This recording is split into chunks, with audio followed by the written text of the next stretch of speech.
What can I say? She's walking away from what we've seen. What can I do? Still loving you. It's all a dream. How can we hang on to a dream?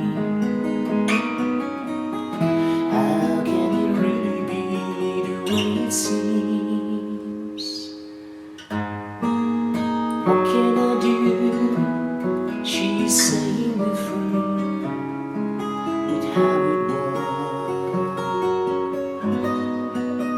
What will I try? I still don't see why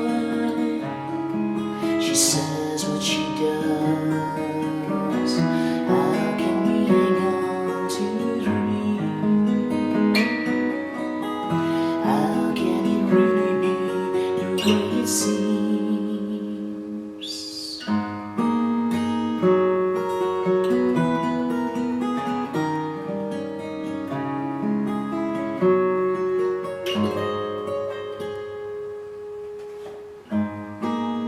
What can I say? She's walking away. This is of course How Can We Hang On To A Dream by Tim Hardin, back from 1966, quite a while ago. It's a short song, just a little over 2 minutes. It has something very magical about it, in my opinion.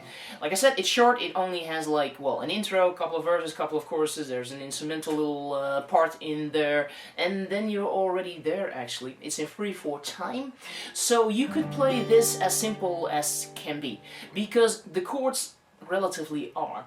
What you have is an E minor, a D major, a C major, B7, so all really doable. And A minor is in there, and I think we're already... Oh yes, and of course at the end of each chorus you would end it with an E major instead of minor, so that's the little twist there. I'm capoed here on the 3rd fret, which puts me in the absolute key of G minor, which is how it was done originally.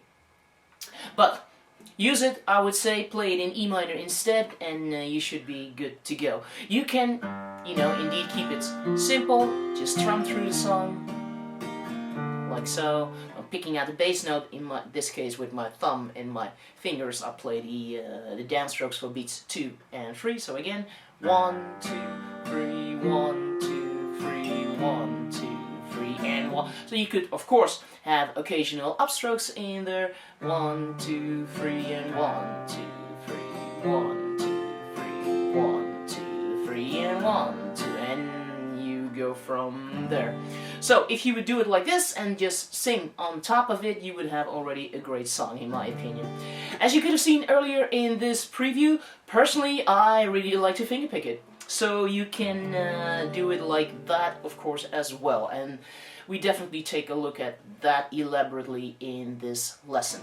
It's not like written in stone, as in how you fill it up. You basically have 3 quarter notes, which means you have 6 8 notes, and you just fill it up, or at least I just fill it up. There are a couple of little things that I do try to incorporate there, in particular little things that I hear like the violin doing, which is why I was ending up for an E minor with a high B here relative to the capo, with a high B there on top, moving to D major, with an A on top, to C, with a G on top, to a B7, with an F sharp on top, A minor, with E, and again B7. So those are actually, it actually starts here. F sharp, F sharp, A, B, A, G, F sharp, E, and up to F sharp again. Like I said, this is kind of what you hear the violin doing. I love it. It's a beautiful, well, beautifully played and arranged, I think. Anyway, so So that is what I'm trying to do here, and of course what I want you, well, what I like to teach you. Of course you have this little also violin fill in the choruses, which is really nice to have in there. So even if you're just going for the simple version, at least work on that, because it's doable, it's totally doable. Like that little part.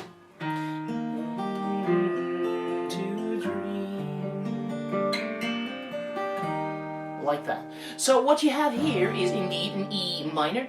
So what I'm actually doing, the little fill starts on E, which is now on the 4th string. I'm fretting it, obviously. I slide up, or I actually also like to hammer it on, or both, whatever. Maybe, well. So you slide up from E to F sharp there, then you play the G, the 3rd string open, you hammer on to A on the 2nd fret, then you let go, you play the B on the 2nd string, and then the E on the top string, and then it ends with a C here on the 1st fret of the 2nd string. And now you're on beat 1 of C major.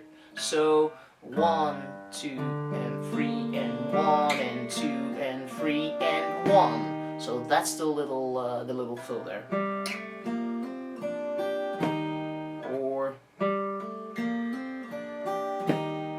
Like I said, it's really nice if you can throw it in there. So we break all this down, so I did write out those little things happening in there, because it's, well, like I said, nice to incorporate. Then of course the intro, which is quite free form. I've heard in live versions he would actually extend it quite a bit in there, I think. Well, listen to the original recording. It would be like an octave up, I think. I decided to stay here for, well, a couple of different reasons. All still very doable as well. When you do fingerpick it, by the way, it's an E minor at 9. So there's an F sharp in there. If you want to strum it, then of course also fret the bass note here. Beautiful chord. Yeah, okay. We break that down. I'll show you a couple of examples of how to fingerpick this, even though, like I said, it's not written in stone. You gotta find your own way of doing it. We take a look at all those well, notes and shapes that you can incorporate there. And what else? I'm sure there is more to it, which you would need to find out in the lesson at totallyguitars.com.